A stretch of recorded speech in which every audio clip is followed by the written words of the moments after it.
Hey there. Um, I think I jumped the gun just a little bit early. Hopefully, people will catch up to me.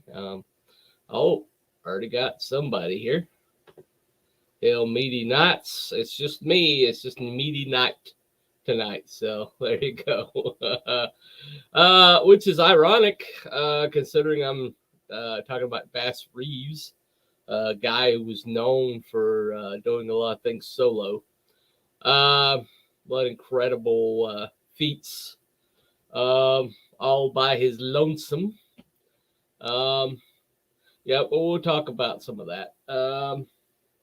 Yeah, when we were talking about Audie Murphy, there was like we're like having discussions about just how amazing some of the feats that he accomplished were just like bizarre.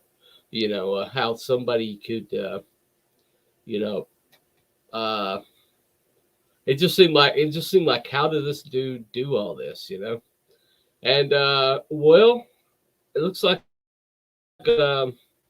we got another one here tonight. This is similar, and we're going to talk about him. Um,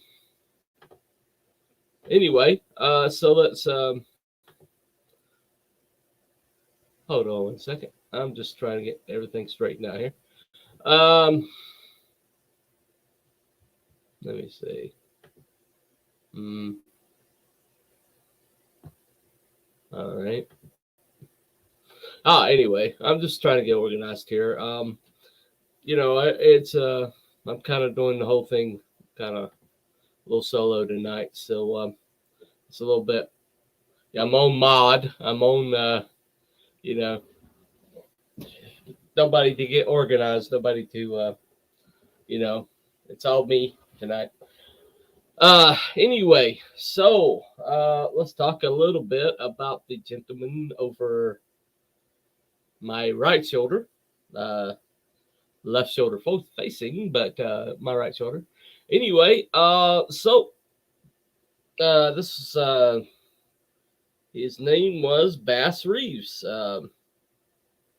He was named both for his father and for he was born into slavery, so most slaves took on the last name of the person who owned the deed to them, I guess.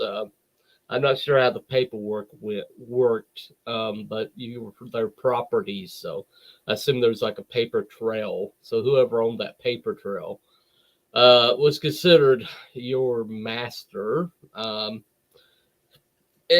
his master was George R. Reeves, Colonel George R. Reeves. It was a Texas sheriff legislator, one time Speaker of the Texas House of Representatives. And anyway, he was actually born, he was actually named for the William Steele Reeves, the father of George R. Reeves. Sorry, my fault. And that gentleman he was an Arkansas state legislator. So, if people who owned slaves were pretty high up in the government. So he was born in Crawford County, Arkansas. So this is 1838. All right. Now, he was passed on from William to George. Okay. Kind of like, we would hand the keys to the car to, our son once it got, old enough. This is exchange of property essentially. Here's a manservant. It's just the way things were. Okay. All right, white person bad. All right, white people bad. Yeah, I get it. I get it. Anyway, I'm not gonna go into that. Not gonna go into that. But he was actually when the Civil War began. George R. Reeves joined the Confederate Army. Usually because people were high up, they got commissions in the army. So that's happened a lot, especially the South where nepotism was rife. And because a lot of the people who went through West Point stayed north, essentially there was a dearth of leadership in the southern states. And so people who had any kind of like aspirations to be like a general or something like that, pretty much all they had to do was kiss Jefferson Davis's ass, and Jefferson Davis would pretty much give them a, their own, army. But whatever. Wonder why things didn't work out for the South. Who knows? Who knows? Anyway, that's neither here nor there. So now, now Bass had several stories about this time that his kids kind of later discounted. And they, he was known to like spin yarns. Okay. And well, he was an honest man in just about every other way, but he was known to tell a tall tale or two. Okay. And one of the tall tales he would like to tell was that he and George R. Reeves got into an argument about a card game, and he punched him and fled. Okay. But his kids said that, it just didn't make sense that somebody would beat somebody up with that much authority and get away with it. But they thought that maybe he heard about the Emancipation Proclamation and decided to free himself, and left the left the employee. I don't want to say employee because he wasn't employed, but left the servitude of George R. Reeves. And where he went was something very interesting. He went straight to Indian Territory and lived among Cherokee, Creeks, and Seminole. Okay. Now, why this is significant? That is significant because while he was there, he learned their languages, learned their ways, was taught tracking skills, and picked up some competence in weaponry. That probably started back in the Civil War because he fought alongside George R. Reeves in several. He said he was there for some of the like Missionary Ridge and some of the battles of the Civil War, some of the really bloody ones. But his kids discounted that and said, George, he left George's side by the time some of those battles had were fought. So they had their doubts that he was there. But he did, he said he was there. But he did see enough action that he would have been fighting with a revolver and things like that. So maybe that's the way, why he had some competence with weaponry. But then he went to live with the Indians. They taught him to track, to live off the land, and they taught him, survival skills and some languages, some other language, and that would kind of lead to work later. Anyway, so basically, that's the way. After the war was over and the 13th Amendment happened, and he was free, he moved to Arkansas and farmed near Van Buren in Arkansas. And basically what was going on, you have to learn about what was going on in the Indian territories at that time. Hold on one second. I got a text from someone. Hold on one second.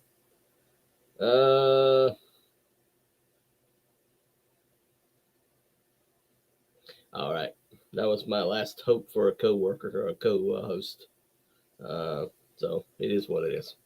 All right. Anyway, I'm solo. I'm going solo like old Bass here. Looks like I'm solo tonight. No biggie. We'll go. All right. Hold on a second. Bass Reeves is an American legend, a real American badass. Hey, man. you know anything about him, you're free. Feel free to come on board and help me out here. Um, just volunteer, and I'll send you a link. I've done that before. Um, but it's not that I hadn't done research. It's just that I always like to have somebody to play off of that knows a little bit about it. Anyway, so all right, where were we? He was farming peacefully. Something happened in the Indian territories, though. Indian territories were no man's land. They were anarchists. Just basically no law and order whatsoever. And every attempt to tame it was basically met with, with corruption. And so Ulysses S. Grant, getting tired of hearing about the body count, uh, basically told the judge there that he needed to retire.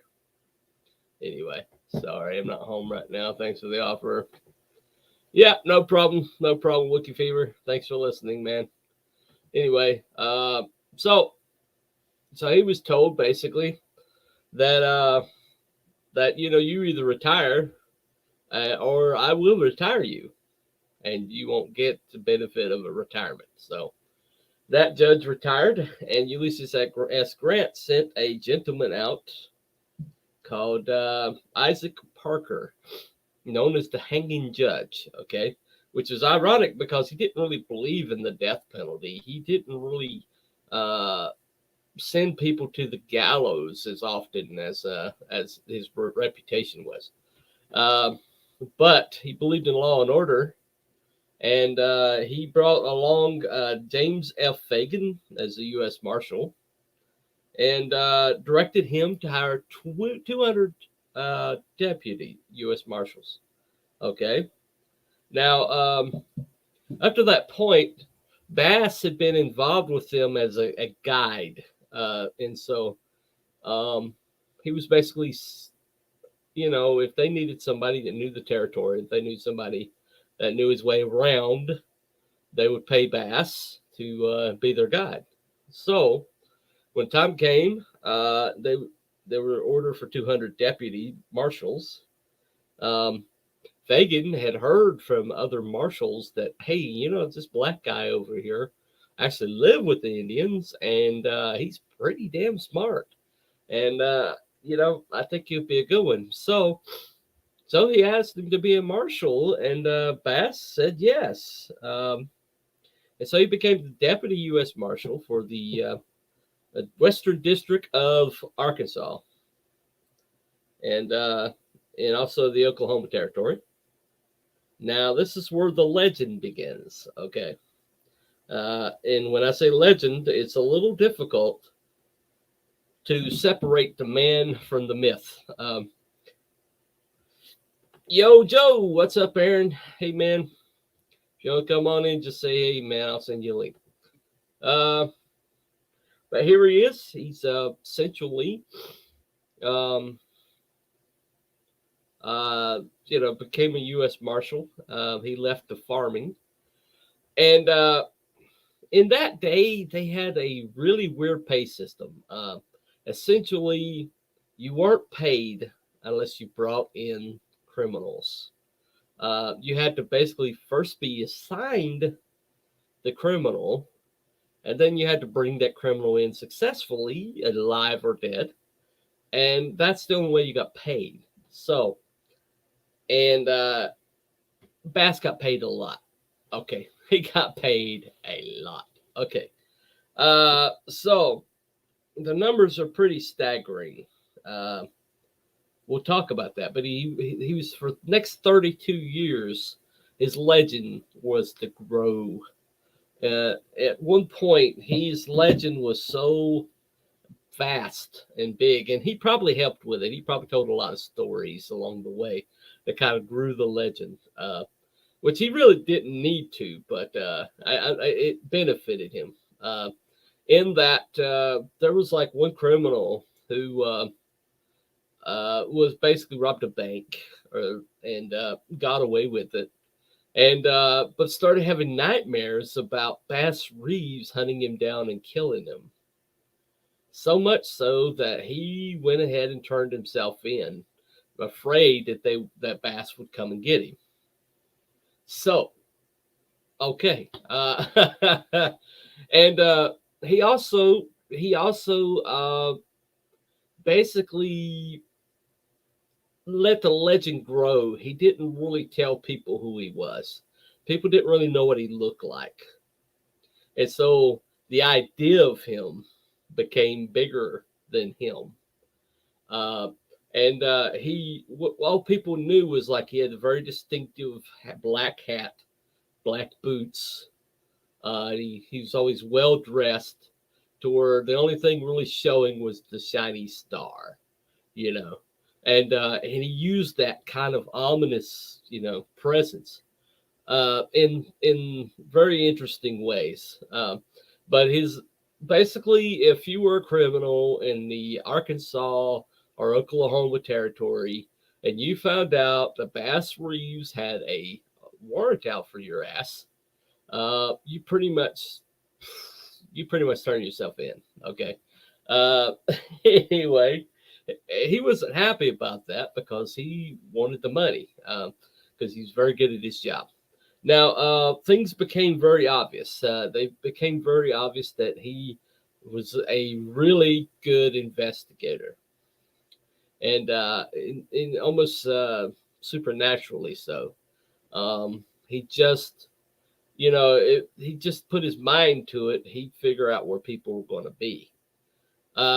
He also, even though he never learned to read or write, he would have somebody read him the arrest order and the information on the arrest warrant, and he would memorize it almost instantaneously, and to the point where he would bring in multiple prisoners. I mean, we're talking 13, 14 at one time, sometimes, and he would know the details of every arrest warrant, and he wouldn't have them mixed up.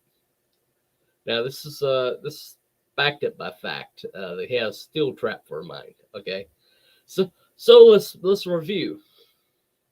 Uh, he was deadly with guns. The guns, both guns actually.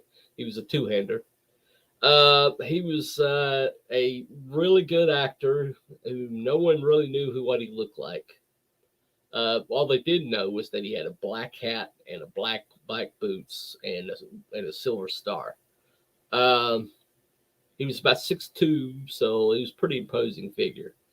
Um, but he also had a steel trap mind. He was a hell of a tracker and a hell of a detective. And yeah, we're talking about, you know legendary status here. Okay, in that people would, uh, you know, other marshals were just in awe of him.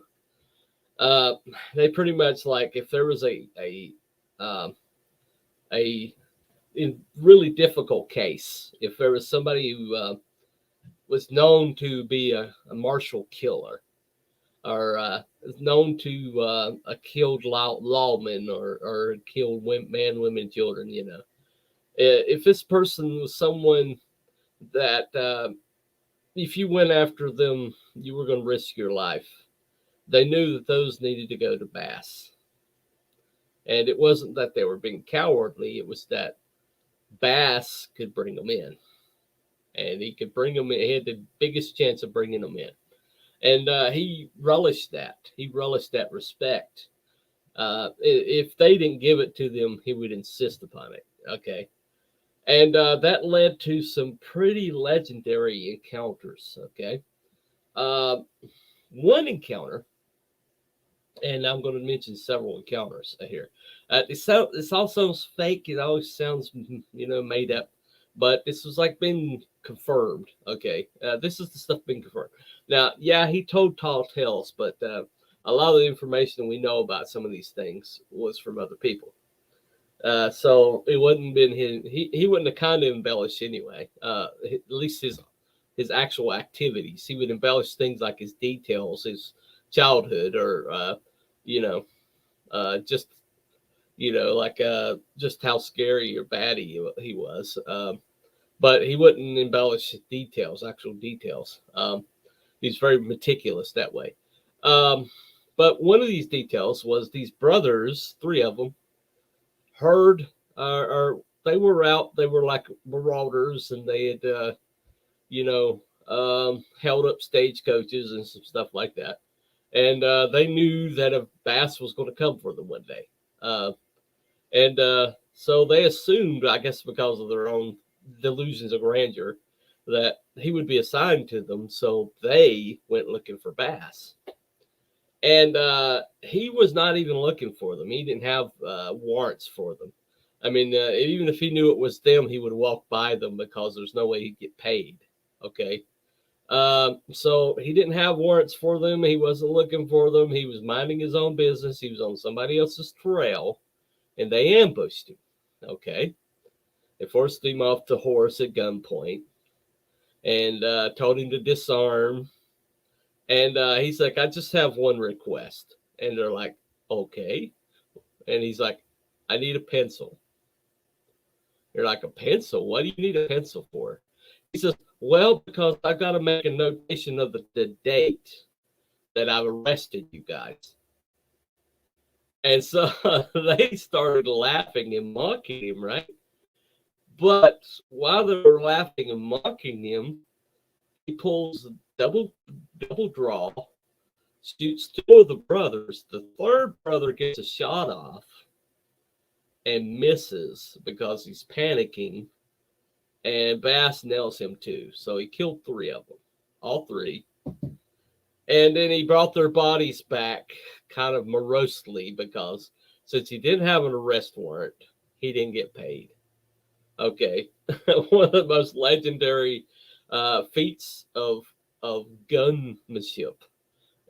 He's an actual gunslinger in the Old West. I mean, gunslinging wasn't what is portrayed in the movies and in the books. Okay, gunslinging very rarely happened. Not the way that they keep portraying it. It's not the way it really happened. But in this case, it was an actual gunslinging incident, and he bested three men after they got the drop on him, and he did it by, you know, by basically bullshitting. Anyway,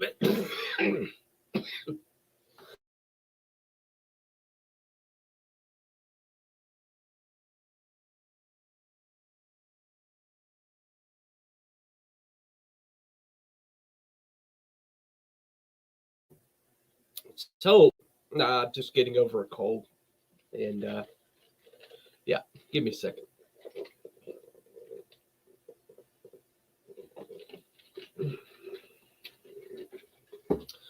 All right, where were we?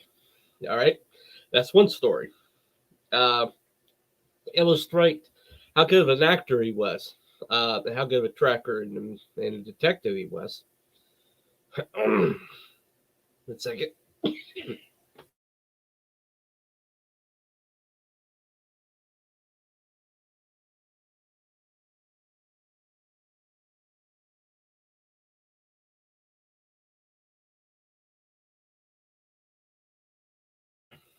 I apologize.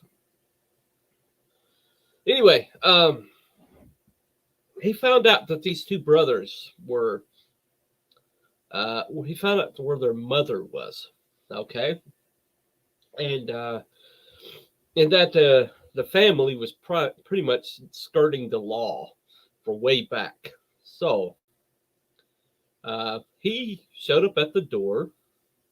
He basically got an old hat and got some an old jacket and put bullet holes in them.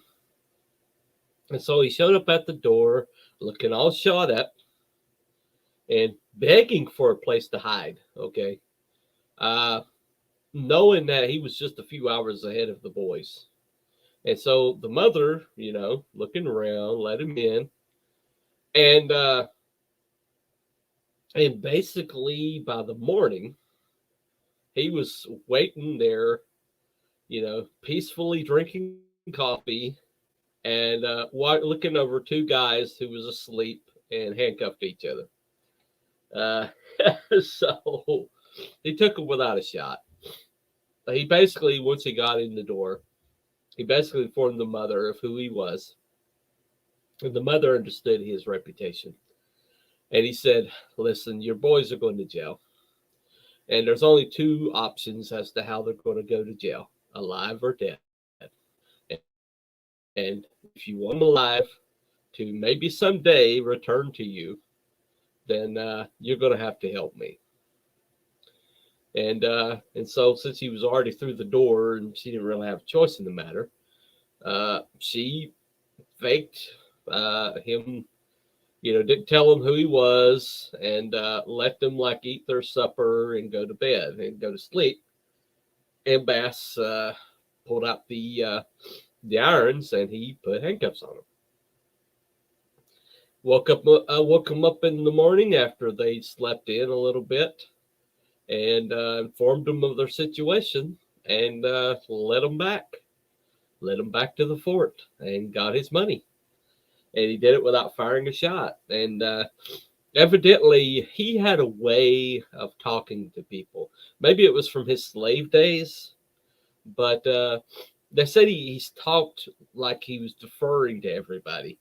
Uh, it was really disarming. So he would, yes, massa, yes, yeah, absolutely, and uh, until the moment he was, and by doing so, he basically, it just found a way to, you know, uh, sorry, like I said, I'm having a little trouble here, but by doing so, he found a way to, talk people into things that they wouldn't normally, go along with. Like talking a mother into turning in her own sons. I mean, that's pretty incredible. But so stories after story. He had one time where he got into trouble. Okay, he was on a wagon train and they were taking in like 9 prisoners, and he and the cook got into an argument. Now, the story that was related was that he and the cook he complained about the cook's cooking, and the cook got mad and tipped some hot grease on a puppy that he had in the camp, and he shot the guy. Okay, that was the story. All right, and but that was the story that was like related on him. But his story was that he was cleaning his rifle. He was trying to discharge a stuck cartridge, and the bullet it basically the rifle went off and it shot the cook in the neck. So and so basically the judge who knew Bass believed that story, and so he dropped the case, dropped the charges. Okay, now it came back to him later because a former Confederate general was basically put in charge of being the marshal. He became the marshal, and he immediately reestablished charges against Bass. Now, why he did that could be racism. Most people think it was racism. Or it could have been that the Bass had more respect than anybody else, and they made this guy feel insecure, and so he went looking for a reason. Okay, and so he reinstated the charges and forced Judge Parker to put Bass into jail with 50 people that he probably helped put there, and he was there for over a week. Okay, Now, what happened to him in that jail, it's not really recorded, but he came out intact. And so, if he fought in that jail during that week, no one really knows. It's not really recorded what happened. But he came out the other side in time for the trial. Now, the prosecution called 10 witnesses, and 9 of those witnesses were the crooks that they were bringing back, crooks that he helped capture. Okay. And so dubious at best. All right. And the defense called 9 people. Okay. Now, of those 9 people, 2 of them were a married couple who were being taken to jail and part of the wagon train. And the wife of one of the prisoners, she said she saw it happen. Said it was just like Bass said. His gun went off, and she said he was panicked. He made her husband run and get a doctor. He couldn't find a doctor. And so they rushed him back to the fort, and he died a few days later. And so basically, Judge Parker, he was trying to make it seem like he wasn't corrupt. But, he basically left it up to the jury. He essentially recused himself as much as he could and left it up to the jury, left his friend's fate in the hands of the jury. And the jury found him not guilty. And so he was acquitted. He was handed his guns back and his badge back. And he was asked by another fellow black man who, was incensed at how he was being treated. And he's like, why are you still trying to enforce the white man's judgment? And Bass says, because it's the only justice we've got. It's the only law that we've got. And if we don't have that, we ain't got nothing. So, that's the man. That's Bass Reeves, okay?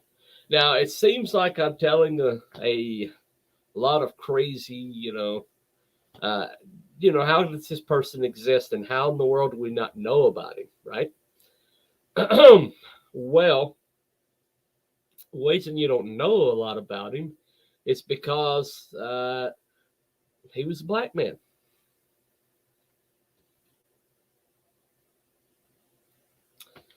And, racism is a real thing. At that time, it was definitely a real thing. People, if this man was a white man, it'd be a household name. That's just basically the truth of it. Okay, because in the course of his 32-year career, he brought in over 3,000 felons for trial. Lawbreakers for trial. Of those 3,000, he had to shoot down 14 men, which gives him one of the highest kill totals, individual kill totals of all the Old West. All the lawmen and all the gunslingers. Most of them, if you look at the pure numbers, not very many, very few of them had a big body count. I mean, the body count for the most infamous one, Billy the Kid, was about 9. Okay, so he had 14. So he had a higher total than Billy the Kid. So if you look at the numbers, he averaged about 94 arrests a year, and of his whole entire career. If you average it out, it's about 94 arrests a year. Okay. Now he had a lot of tragedy in his life. A lot of his kids didn't make it to didn't make it long into adulthood, if they made it to adulthood. And his wife, she eventually passed away from cancer, and he remarried. But a few years after that, he finds out that one of the only sons he had left murdered his wife. And the way he found out was he he was out in the field and he brought some people back to jail, and he comes back and it's like a funeral, and people are like, go talk to the judge. And so he goes and talks to the judge, and the judge informs him that his son had killed his wife, and it was on the run. This is in 1901, and and the judge basically said that none of the men would touch the warrant out of respect for him. 1 second.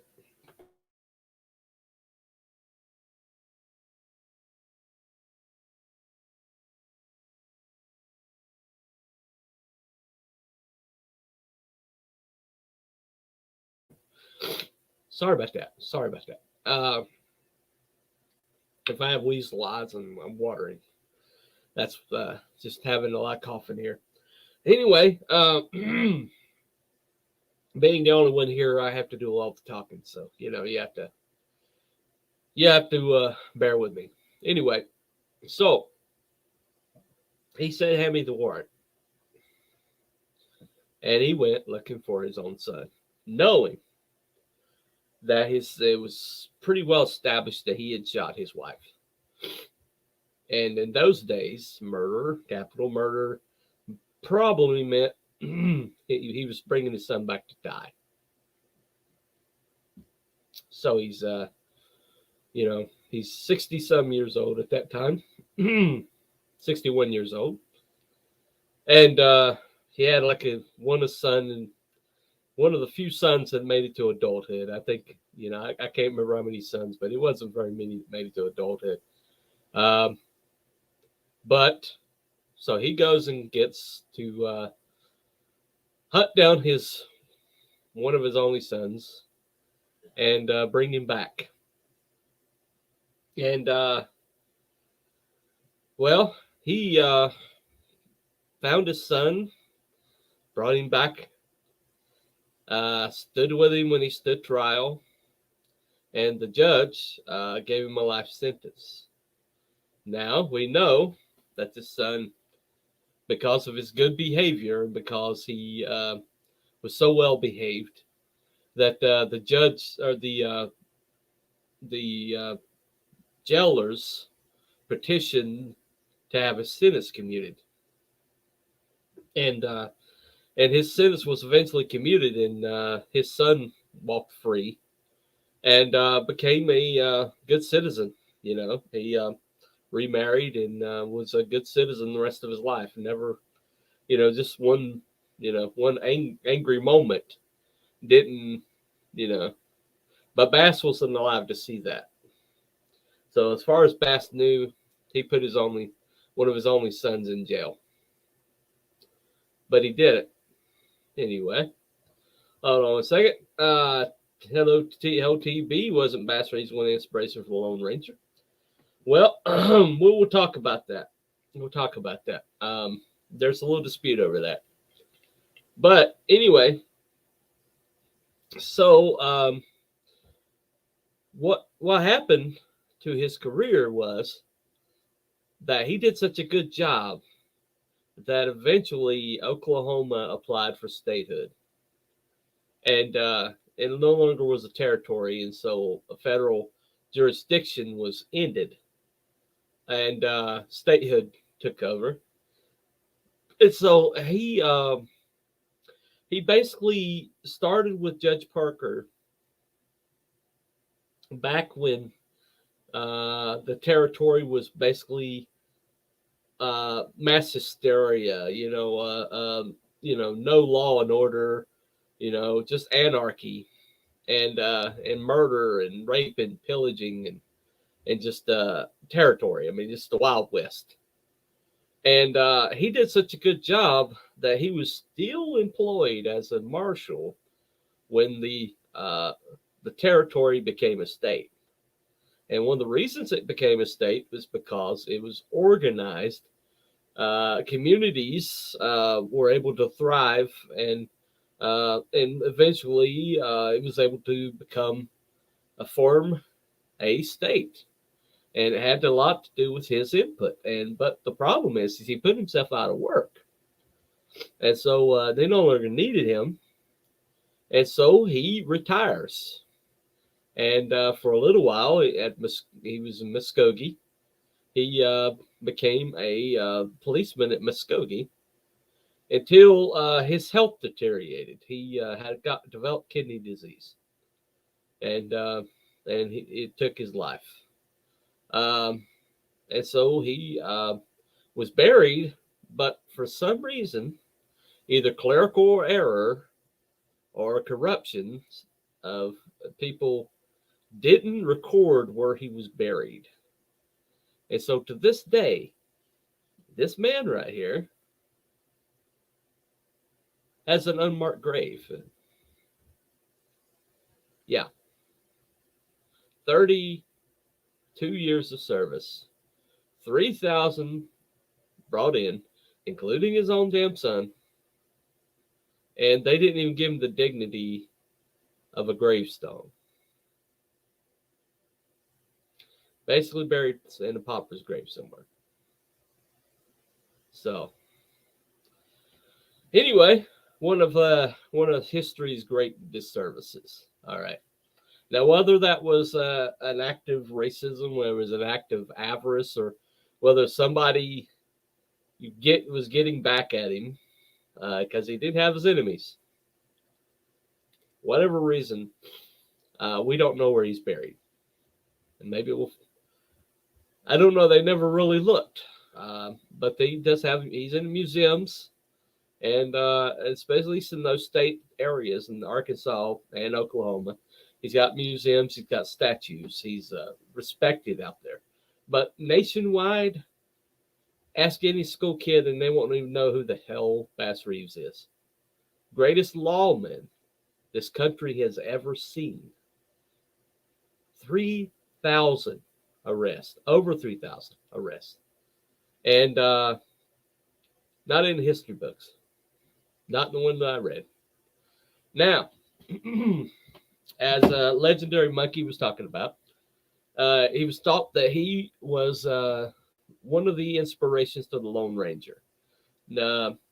But the stated inspirations for the Lone Ranger were a famous cowboy named something Nix, Harry Nix or something like that. But he was a famous, silent film cowboy. And he also they took elements of Robin Hood and mixed that with the cowboy mythos and created the Lone Ranger. So it's denied by the creators of Lone Ranger that they were thinking of Bass Reeves.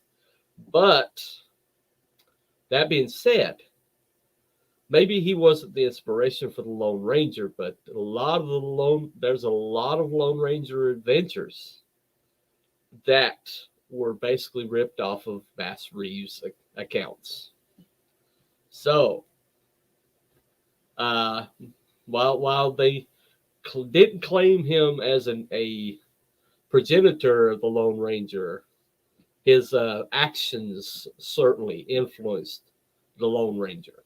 And so that is factual. Some of these stories I told you were in the serials. So somebody was influenced by him. Anyway, but that is the story of Bass Reeves. Okay. Now,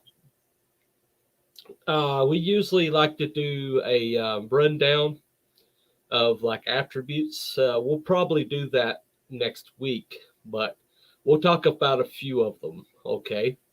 Now, strength wise, he was a former blacksmith. Part of what he did as a farmer, part of what he did to make ends meet was that he was a blacksmith.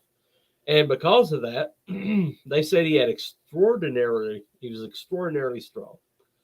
Hold on a second. File 13 says, "What's up? I'm still alive." Well, congratulations. And Immortal Rising says, "Hell, hey. Anyway, so he's extraordinarily strong. That's been well documented.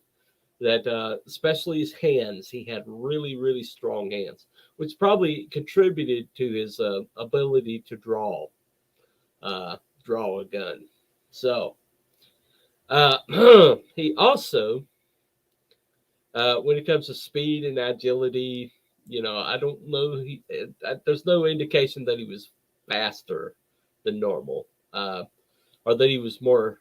I would say agility. He was probably greater than usual agility because of some of the things that he was able to do. File 13. I don't think Wookiee's even here anymore, man. So, so don't be surprised if he doesn't answer. But anyway, uh, so I would say he's higher on agility. Okay. Now, when it comes to his intelligence, was off the scale. He was very smart. Cunning. I think cunning was probably the word. Very cunning. And when it comes to something like leadership, now he had groups that followed him around to help him with the collection of prisoners, but for the most part, he operated as a loner. So he'd have very little in the way of leadership. Uh, now, now he was very deadly with a gun, very fast. Okay, he 14 kills to his name. That's no slouch. In Old West terms, that's on the high end. And so, I mean, when you think Doc Holliday didn't really have that big of a kill count, or official kill count. Unofficial records are different, but anyway. Uh, but so we're talking about somebody fighting ability off the scale. I mean, he was he there's many attempts where people tried to pistol whip him. He had people that just tried to wrest a gun away from him, and found out that was a bad idea. Mainly because once he had a hold of a gun, it wasn't going nowhere. Okay, this man was a blacksmith, had blacksmith hands. All right, uh, you know, there's very little in the world stronger than a smith's hands. There's just I've got a friend of mine who won the Forged in Fire. He won the Forged in Fire. His son also won the Forged in Fire, and he had a friend that won Forged in Fire. So just from that small little area near in North Carolina. But I've seen his hands. His hands are massive. Okay, and that's what Bass Reeves had. He had these massive hands. Okay, and he also hold on a second. So he operated as a loner, a lone ranger. Yeah. Well, he had a posse with him. Did not have any Indian companions, so that's not part of it either. Let's see. Black his Smith hands engineering mind. Yeah, well, I'd say so. He certainly figured out how to operate in enemy territory against multiple opponents, and he would do things. They said part of his really, like, one of his favorite tricks was to act like a poor dumb freedman, slave, just fresh into the West, right off of a plantation out east, and kind of trying to find his way in the world, saying yes sir, no sir, shuffling his feet, slumped over, and completely harmless. Okay, even though he was a 6'2", but he would pull this shit on people, and they would just relax around him, and then suddenly they're looking down the barrel of 45, an Army 45, and wondering how the hell did he get a jump on him? And well, that's how he got a jump on him, right?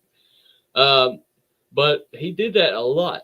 He played into that. He played into people's natural racism or people's natural ability to, you know, to not see slaves as value or as human beings on the same level. And he used it. Okay, um, and so it's funny, but white men probably wouldn't have got 3,000, not using the methodology he did. And he, you know, he was able to get Indians. There was an Indian named the Greenleaf who murdered 7 people and was on the run for 14 years until Bass got his note. And they sent Bass after him. And Bass, this guy's been on the run for 14 years in the wilderness. Nobody's come close to even sniffing this guy. Bass had him within a week.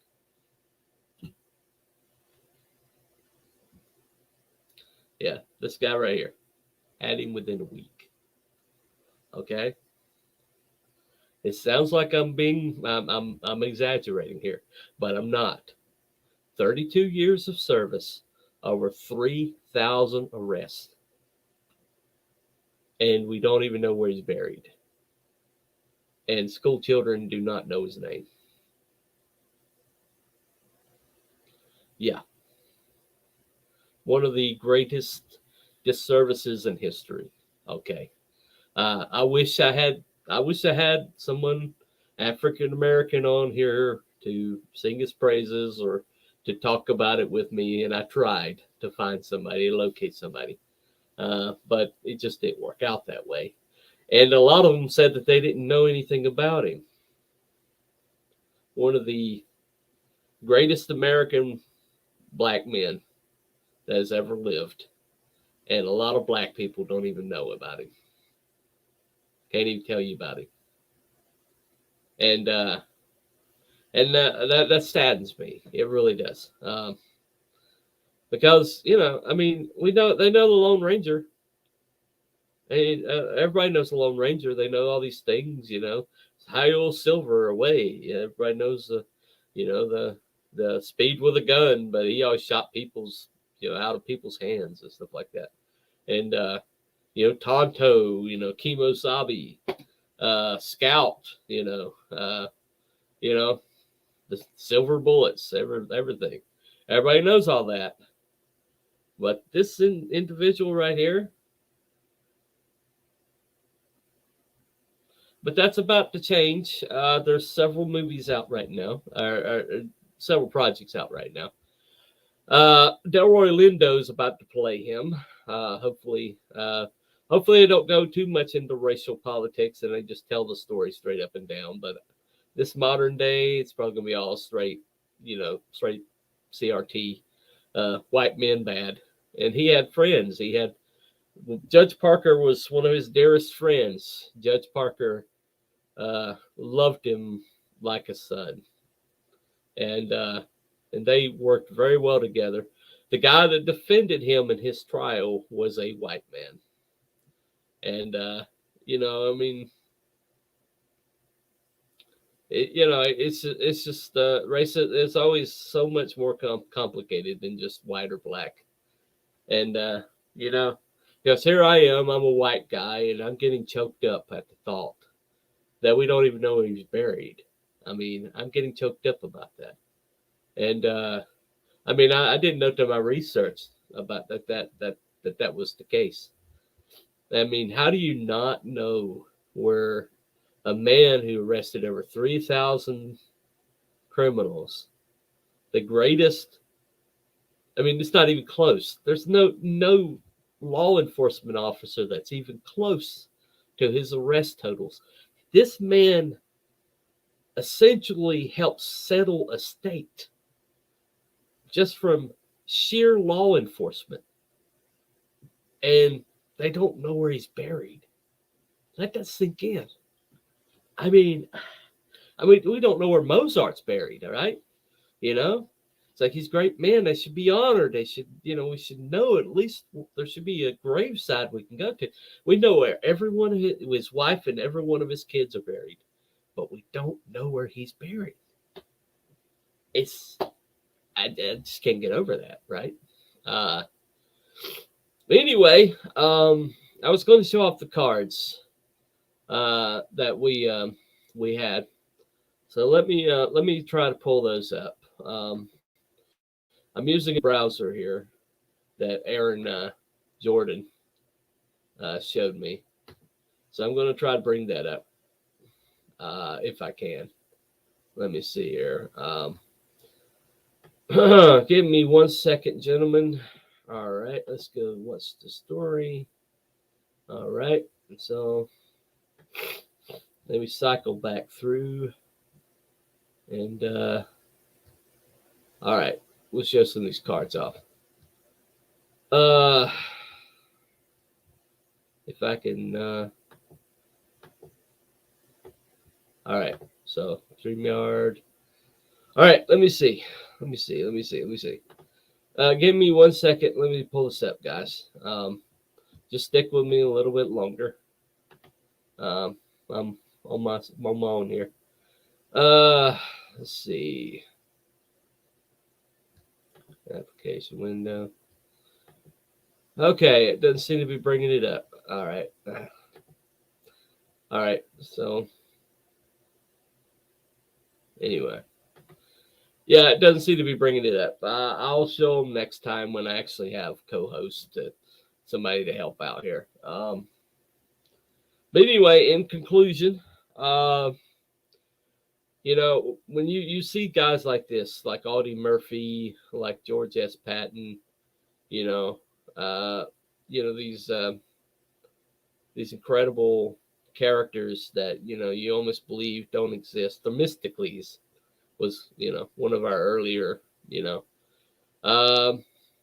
this group of guys. I mean, they just did their job. I mean, you ask them if they're heroes, and they wouldn't even know what you're talking about. I mean, it's just a job for Bass, okay? 94 arrests a year, but all he saw was it was putting food on his table for his kids and his wife.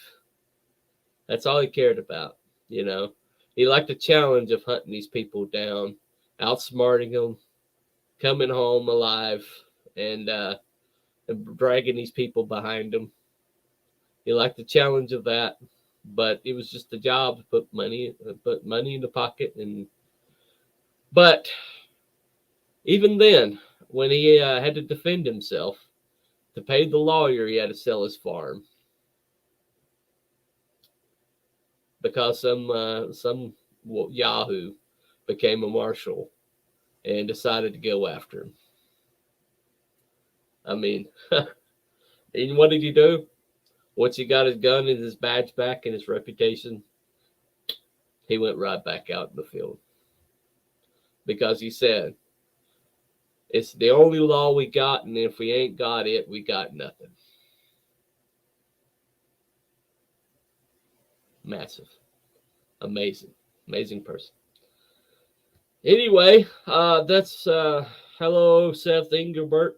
Sorry, man. Heading out right now. Appreciate you coming in, though. Maybe next time. Maybe catch us next week. It'll be at 7 o'clock. Maybe I'll be by myself. Maybe I'll have co-host. I don't know. I'll be here one way or another. Anyway, got a poll that's going to be up by Sunday night. We'll run it for 3 days, and then we'll do another one on these some Thursday nights. We'll tell someone else's story. But as for tonight, we're talking about Bass Reeves. From 32 years, Oklahoma and Arkansas. There was one lawman that everyone feared. And he brought them in alive or he brought them in dead, but he brought them in. Over 3,000 in 32 years. And so tonight, Mr. Bass Reeves. What's the story on him? He's amazing. So just watch the replay, everybody, and do your own research. Yes, this guy's worth it. If you don't know who he is, you need to. In that comic book that they're making with Kevin Grievo and David Williams put out from Allegiance Arts, I put the link below. The campaign's still active. It's a collection of all issues of Bass Reeves, covering his whole entire life. And this guy should be honored. He should be known. If your kids don't know him, they should. Okay. But that is, let me make sure I get all the comments left. All right. Thank you for the stream. It's fascinating. I appreciate it. Thank you. Thank you. Yay. And, yep. Great stream. I appreciate it, guys. Appreciate the, I'm coughing up a storm here. So, it is what it is. But, anyway, so that's been Cooper from Telepathic Bunny Comics, standing in here for the other two T's, which is Todd from Red Shift Comics, who his son had a hockey game, I think it was. And Tank is currently having internet problems. He had nothing to stream with tonight. So those two gentlemen hopefully will be back next week, and we'll do Bass's assessment and check out the card that's going to be in production. But we are coming up on next week. Will be our 10th anniversary, our 10th episode. And we're going to go through every single story we've done so far and talk about our favorite things. And we're going to show off every card we've got in production right now. And eventually, after we get about 20 of these things, we're going to crowdfund and make them available to you. And I think they're going to be worth having. If nothing else, for your kids. They'd be very informative. Anyway, thank you, gentlemen. Thank you for coming to Fluffiest Chat and all of YouTube. And that's been Cooper from Telepathic Bunny Comics with What's the Story. See you next week.